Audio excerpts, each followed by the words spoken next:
Bismillahirrahmanirrahim. Alhamdulillahirabbil alamin. Wassalatu wassalamu ala asyrofil anbiya'i wal mursalin sayyidina Muhammadin wa ala alihi washabbihi ajma'in. Qalu subhanaka la ilma lana illa ma 'allamtana innaka antal alimul hakim. Wa la haula wa la quwwata illa billahil 'aliyyil 'azim.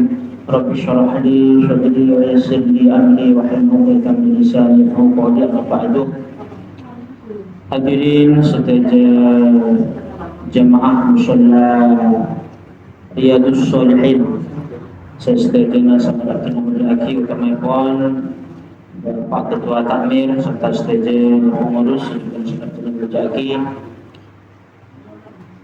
Alangkong dimin ngareng dan kula serta junan sedaya amuji tur syukur hadapan Allah Subhanahu wa taala atas limpahan rahmat nikmat dan maunahnya sehingga samangken dan kula serta junan sedaya takdir bisa aki-bangki, bisa aki-laki dalam satu majlis hingga itu dalam rangka rutinan bulanan lagi baru rutinan bulanan hingga itu nampak pemausan tahlil bersama tentu kalaban pengharap muka-manter perbankian dan kulsur sudah jaga itu yakina perbankian songkong ku kayak itu ini Allah serta akadkah banyak berokah bermanfaat yang pada akhirnya diharapkan bisa menghantarkan kita semua untuk meraih predikat sa'idun fid dunya wa sa'idun fil akhirah bercerah nang dunya bercerah nang akhirat amin amin ya rabbal alamin.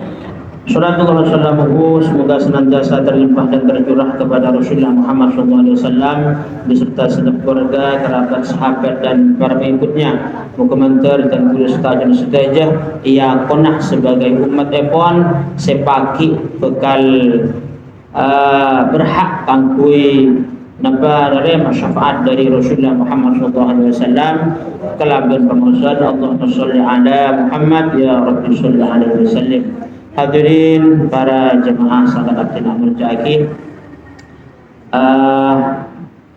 napa kadinto sambil lalu nunggu napa adzan isya lagi ngereng bekto sesekecil kadinto kita manfaatkan kangkui bersama-sama saling peengat karena pada dasarnya kula sareng ajuran sedaya kadinto sebagai manusia tak ada sesempurna. Nah, karenanya kita dianjurkan untuk saling mengingatkan sebagaimana firman Allah dalam Al-Qur'an wal 'ashri innal insana lafi khusr illa alladziina aamanu wa 'amilus shalihati wa tawashaw bil haqqi wa tawashaw bis sabr. Wal 'ashri demi masa, demi waktu asar. Allah bersumpah dengan waktu. Tidak hanya demi waktu asar saja, di lain surat Allah juga bersumpah dengan wadduha wal fajri dan seterusnya. Dalam surat Al-Asr ini Allah memulai firman-Nya dengan wal asr, demi masa, demi waktu. Ini secara implisit menunjukkan bahwa waktu itu adalah sesuatu yang sangat berharga. Karenanya orang barat ada semboyan time is money. waktu adalah maksudnya pun waktu niga terus berjalan dan tidak akan pernah kembali lagi. Nanti kuliah panjenengan lambek lahir, bayi, anak-anak, remaja, kemudian dewasa, tua, lansia. Lansia pas kenapa? Pas kemelaju ini. Jadi ini menunjukkan bahwa waktu itu harus kita manfaatkan sebaik mungkin karena waktu tidak akan pernah terulang kembali. Oleh karenanya waktu itu laksana pedang, jika kita tidak mampu untuk memainkannya maka pedang itu yang akan menghujam diri kita. Al-waqtu kas-sayf idza lam taqta qata'ahu. Waktu itu laksana pedang, jika kita tidak pandai memainkannya pedang itu yang akan membunuh kita. Jadi romoro lah tau gua. Romoro lah tadi gini.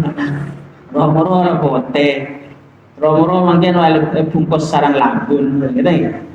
Lah, itu maka betok atau ngiren manfaatkan dengan baik. Dilanjutkan innal insana lafi khusr, sesungguhnya manusia itu semuanya rugi. Manusia itu rugi. Kecuali yang tidak rugi itu illal ladzina amanu, kecuali orang yang beriman wa amilus sholihat dan beramal baik wa tawashaw bil haqqi dan saling mengingatkan dalam kebenaran wa tawashaw bis sabri dan saling mengingatkan dalam kesabaran. Jadi ada 3 kategori manusia yang tidak akan merugi, yaitu orang beriman, beramal soleh, kemudian saling mengingatkan dalam kebenaran dan saling mengingatkan dalam kesabaran. Hadirin para jemaah, saya sangat beryakin sekali toh Allah menciptakan manusia terdiri dari 2 unsur. Nah, yang pertama disebut unsur fisik. Nah, anggota zahir. Nah, akati tanah. Nah, ini anggota badan ini kan. Ini mana anggota zahir, anggota fisik.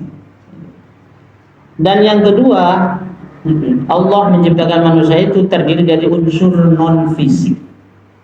Jadi ada unsur fisik, ada unsur non fisik. Nah, yang non fisik ini kemudian nanti ada akal, ada kalbu, ada rasio, ada kalbu, ada hati. Ini yang non fisik. Nah, unsur fisik dan non fisik ini Bapak-bapak, nikah mana bitrosehadah harus disuplai makan. Oleh sarang panjenengan mentrosehna ki kan dokter suruh makan yang bergizi kan saya tanya. Makan yang bergizi yang seimbang. Insya Allah menabi tubuh kita disuplai makanan yang bergizi yang seimbang, insya Allah kita akan sehat. Mungkin tentu terlepas dari faktor-faktor lain. Nah, yang kedua non fisik. Lah, non fisik ini juga butuh suplai makanan, tidak hanya sekedar fisik. Non fisik ini kan berdua, beda akal, beda kalbu. Lah, akal dan hati ini juga perlu suplai makanan. Sebagaimana anggota tubuh kita, jika ingin sehat, maka harus diberi makanan yang cukup. Nah, begitu juga anggota yang sifatnya non fisik yang disebut dengan akal dan kalbu itu juga butuh suplai makanan. Nah, makanan akal itu apa? Makanan akal itu adalah ilmu. Karenanya Allah mewajibkan kita untuk belajar. Tidak ada kewajiban itu yang melekat pada setiap kita sejak lahir sampai mati, gak ada, kecuali belajar. Makanya dalam sebuah hadis Rasulullah menyatakan thalabul ilmi fariidatun ala kulli muslimin wa muslimatin, bahwa belajar itu hukumnya fardu, hukumnya wajib kepada setiap orang Islam, baik laki atau perempuan. Karenanya belajar ini sama dengan kewajiban-kewajiban yang lain seperti sholat. Artinya boleh sareng panjenengan molo ajar nggih pada bareng anike lagi sholat. Kenapa? Karena sama-sama wajib. Jelas itu redaksinya fardhotun. Belajar itu adalah kewajiban yang melekat pada diri setiap manusia, baik laki atau perempuan. Sejak kapan? Di hadis lain, utlubul ilma minal mahdi ilal lahdi. Belajarlah kalian minal mahdi, sejak keluar dari rahim ibu, ilal lahdi, sampai makin terakhir yang lahat yang melajur. Lah ini kan belajar itu ada sebenarnya tidak hanya sekedar kewajiban, tapi kebutuhan. Karena akal kita ini butuh makan. makan akal adalah ilmu. Lah karenanya belajar ini ya tidak dibatasi oleh bangku sekolah. Jadi kalau saya lulus S1, S2, S3 sampai S2 mungkin bahlo ajar kan. Kalau kumpul majelis ilmu, kumpul majelis zikir. Artinya bila seorang ajunan mana tidak mengupgrade diri dengan cara belajar, lebih-lebih belajar ilmu agama, lan kuliah seorang panjenengan sama halnya dengan meninggalkan kewajiban-kewajiban yang lain. Makanya dalam 24 jam itu harus ada waktu untuk belajar. Mungkin untuk belajar juga sudah sangat mudah untuk mengaksesnya. Bisa lewat YouTube, buka pengajian Gus Baha, atau Ustaz Somad atau Ustaz Seri. Tapi tengah hati mana binang YouTube kan? Soalnya YouTube ini pada bereng pelandaian, lagi pada asbab cengor-cengor apa masuk saja, jadi kadang orang yang masuk nang YouTube ini kan kadang yang ngejar konten nggak bisa. Lah maka sekali lagi belajar ini atau ilmu yang medianya belajar adalah salah satu makanan akal yang menjadi kewajiban bahkan kebutuhan bagi diri setiap kita. Kalau tidak disuplai ilmu, akal kita ya akhirnya linglu, lo sehat. Dan kalau akalnya sudah tidak sehat, maka cara berpikirnya juga tidak sehat. Kalau akalnya sudah tidak sehat, cara berpikirnya juga tidak sehat, maka mindset pola cara berpikirnya juga tidak sehat dalam memaknai problematika kehidupan. Itu yang pertama, yang akal. Dan kemudian yang kedua, unsur non fisik disebut kalbu atau hati. Hati boleh panjenengan kadintok, ini juga butuh suplai makanan. Nah, makanan hati itu Bapak-bapak ini kan di dalam Al-Quran jelaskan oleh Allah, ala bidzikrillahi tatmainnul qulub.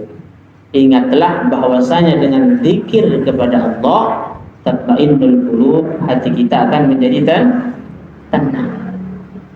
Nah, jadi kalau ketiga-tiganya diberi suplai makanan yang cukup, fisik diberi makanan yang cukup, akal kita diberi makanan cukup berupa mengupdate diri, belajar terus-menerus, kemudian kalbu, hati kita juga diberi suplai makanan berupa zikir, maka insya Allah kita akan menjadi orang yang sehat, yang dalam Al-Quran dijelaskan, yaitu inna fi dzalika laayatil liulil albab. Sungguhnya di dalam penciptaan langit dan bumi itu dan segala hal yang berkaitan dengannya adalah tanda-tanda kebesaran Allah liulil albab, bagi ulil albab, bagi orang yang cerdas. Siapa orang cerdas itu? Di ayat berikutnya Allah menjelaskan, alladzina yadhkurunallaha qiyaman wa qu'udan wa 'ala junubihim wa yatafakkaruna fi khalqis samawati wal ardh.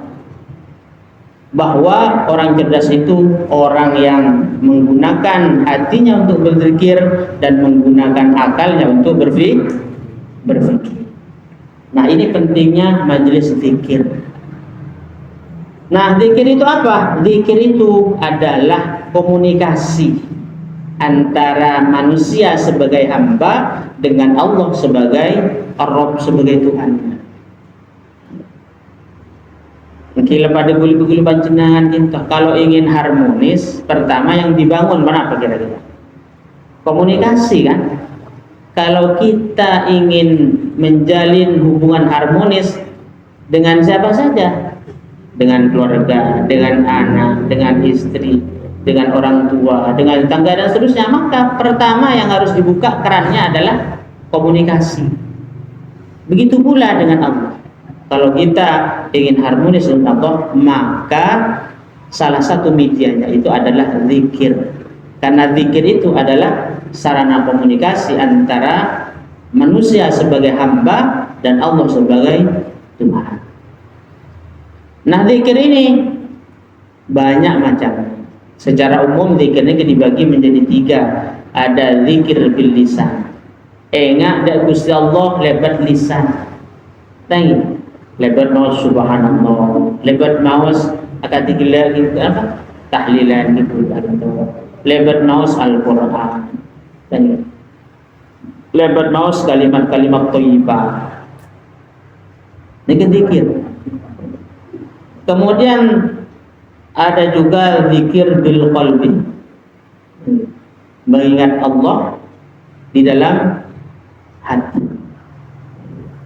Dan ini kalau zikir itu, zikir bil lisan itu kan kadang dibatasi oleh waktu dan tempat. Boleh baca zikir ini kan ibadah yang tidak dibatasi oleh waktu dan tempat. Tetapi kalau zikir bil lisan nika mungkin lokor tempat ya lokor betok.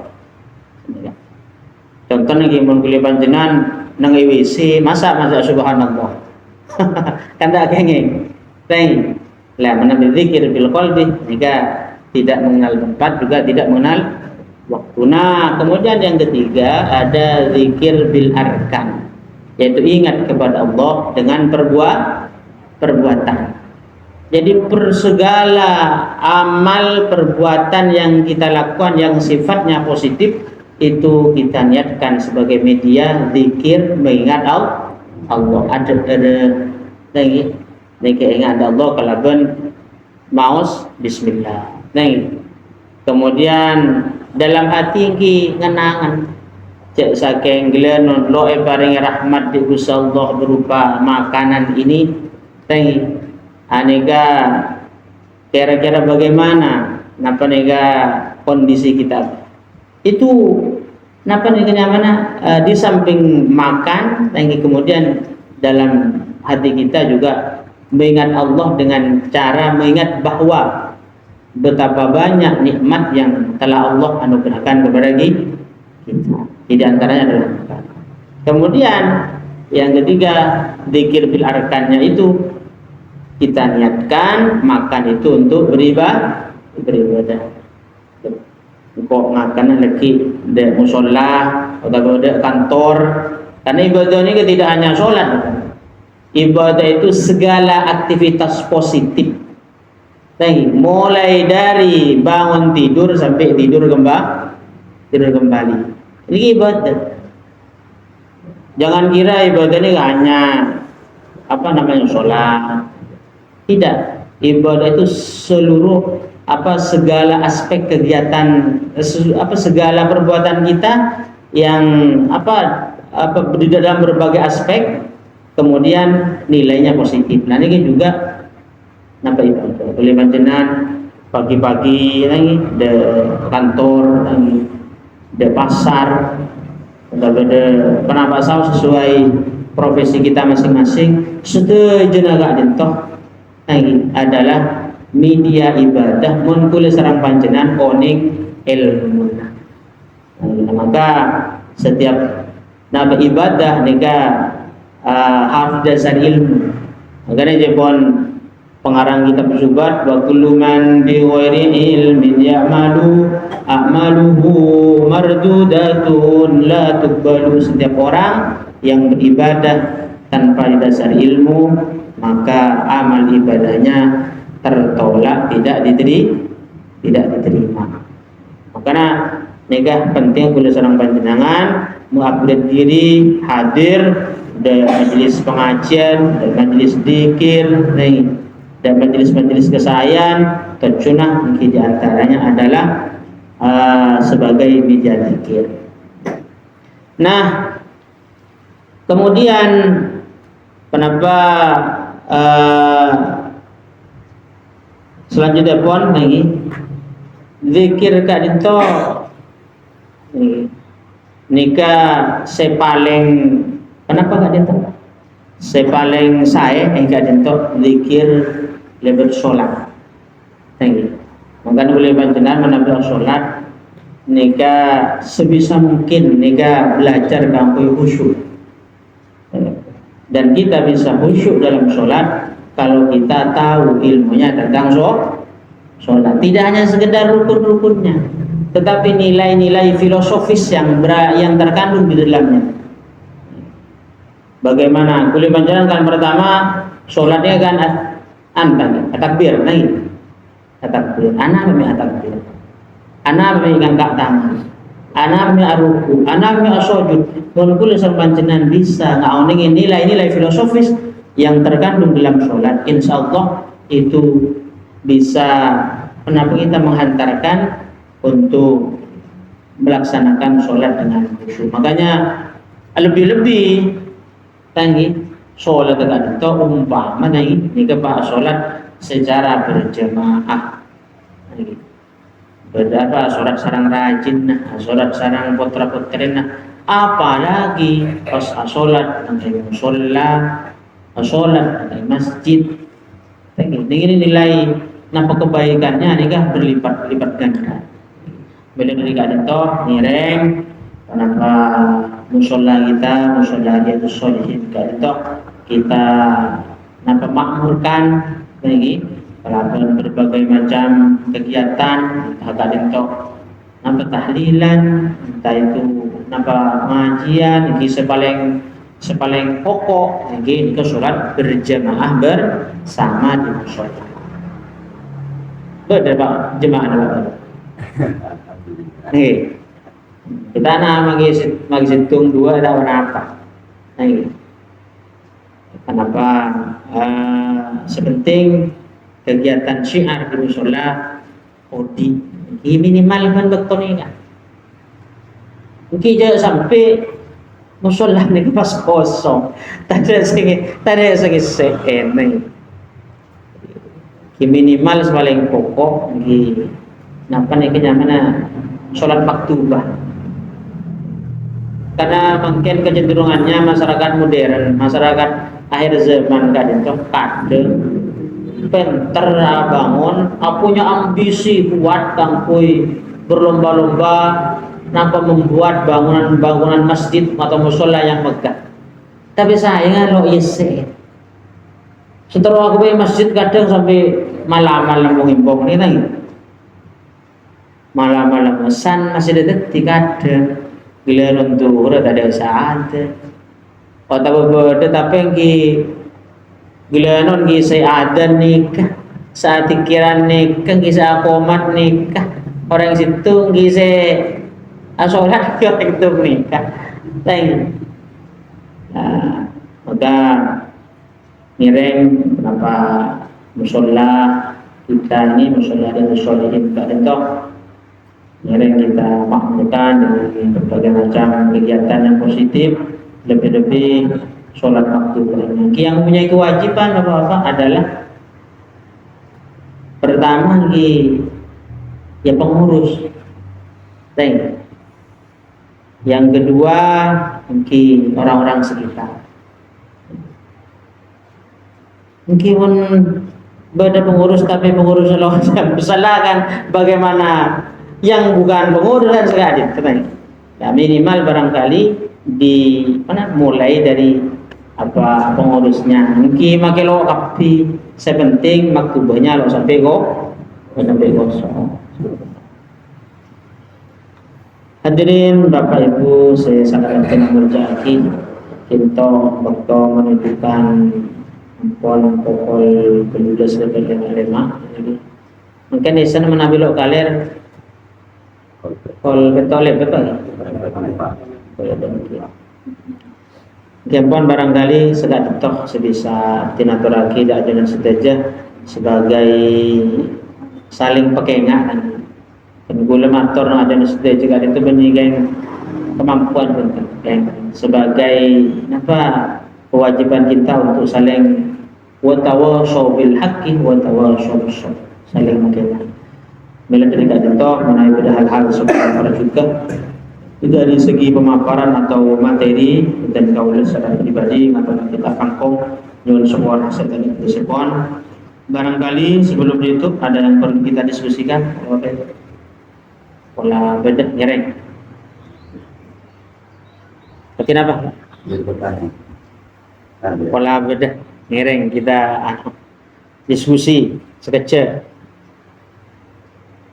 Satu kenapa? Eki Bapak.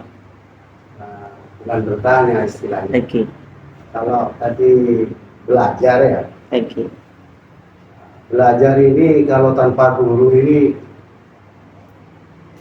agak sulit. Eki. Karena kalau belajar sendiri waktu di YouTube atau di internet di mana ya. Ini satu saat ini belajar ini pasti menemukan kesulitan. Dan kesulitan itu kalau tidak punya guru tanya sama siapa. Oke. Terima kasih. Oke, matur suwun. Memang Bapak Ibu belajar itu wajib ada gurunya. Nih, sebagaimana kuliah panjenengan mun looning amainah kalau benar petro aja kan harus ada tutor nih. Nah, sebagai pembimbing. Lah maka dalam belajar ilmu agama pun dia butuh guru. Nah karenanya napa kuliah seorang panjenengan kenapa tak kenging napa gilianon lagi napa YouTube pun tentang apa sebagai tambahan ilmu mungkin berdese muskil berde panjenengan selo senapa bisa selo napa selo ngerti atau selo paham mungkin bisa tanyakin dan sengerti maka dalam Al-Quran fas'alu ahlal dzikri in kuntum la ta'lamun. Fas'alu bertanyalah kalian ahlal dzikri kepada orang yang punya kapasitas keilmuan in kuntum la ta'lamun jika kalian tidak mengerti. Maka apa yang kita tidak pahami itu dalam soal apa? Dalam soal fikih ya bertanya kepada orang yang ahli fikih. Sebagaimana umpama kuliah panjenengan lo paham dalam urusan matematika, kiatanya ada orang yang ahli matematika. Jadi pada prinsipnya belajar itu memang wajib digunakan, tetapi bukan berarti kita mengisolasi diri kemudian tidak mengakses informasi lewat media-media. Boleh nggak apa-apa. Tapi asalkan kuliah panjenengan umpama beri selok paham, selok ngerti nih katanya. Lalu jepon ustadz nih ke dalam YouTube begini-begini, kata apa nih kesana? Jadi kenapa membuka ruang tinggi bagi orang lain tinggi kangkui berkontribusi dalam dalam hal sudut pandang karena kebenaran itu kan sifatnya relatif kadang dari sudut ini benar tapi dari sudut lain kurang benar. Nah, makanya dalam belajar kita tidak boleh hanya fokus pada orang tertentu. Justru ketika kita fanatik kepada orang tertentu lah itu menutup diri dari kebenaran yang datangnya dari orang lain. Dan jadi sekali lagi Bapak Ibu belajar kadang kewajiban bahkan kebutuhan media untuk belajar kita tentu nikah yang paling utama adalah guru. Bukan berarti karena berdepan sedekah man ta'allama bila syai'in fa mu'allimuhu syaitan. Barang siapa belajar tanpa guru maka gurunya adalah syaitan. Itu berlaku bagi orang yang memang tidak tahu sama sekali. Nih, panjenengan lo oning ilmu sholat, pas kayak ngajar lebar, tanpa digurukan lah. Ini yang bisa jadi mungkin ada pemahaman yang sesat. Nah, makanya tetap harus digurukan, tetapi bukan berarti mengabaikan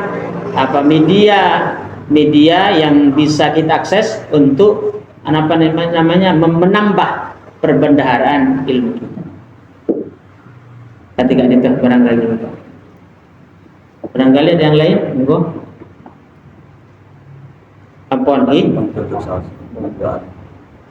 Kireng kita akhiri bersama muter apa yang kita diskusikan, yang saya sampaikan Itu walaupun apa nih kenyamanan tidak terstruktur dan sistematis, tak ada ilmu semanfaat, ilmu seberokah, ilmu sebisa menghantarkan kita untuk menjadi manusia yang lebih baik. Bismillahirrahmanirrahim. Alhamdulillahirabbil alamin. Rabbana anfa'na bima 'allamtana. علمنا ما ينفعنا وارزقنا وفقهنا وربنا في ديننا رب زدنا علما ربنا اتنا من لدنا وذريتنا قرة اعين ربنا لا تزغ قلوبنا عن النار والحمد لله رب العالمين. Dan sekali itu orang lebihnya Assalamualaikum warahmatullahi wabarakatuh.